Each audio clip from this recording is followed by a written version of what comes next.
ഭയങ്കര ഈസി ആയിട്ടുള്ള ഹെൽത്തി ആയിട്ടുള്ള ഒരു സ്നാക്ക് ഉണ്ടാക്കിയാലോ. Like very very easy snack. അതിന് വേണ്ട ഇൻഗ്രീഡിയൻസ് എന്ന് പറയുന്നത് ഫസ്റ്റ് വൺ ഇസ് നമ്മളുടെ എള്ള്, പിന്നെ പംകിൻ സീഡ്സ്, ഫ്ലാക്സ് സീഡ്സ്, പിന്നെ ലാസ്റ്റായിട്ട് കുറച്ച് ഡേറ്റ്സ്. ഇത്രയും മതി. Just 4 ingredients. That's it.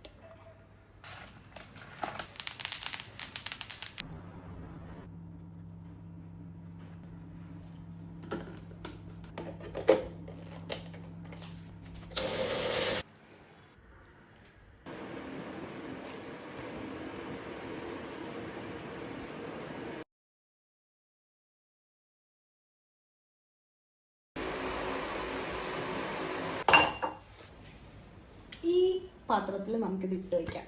Okay.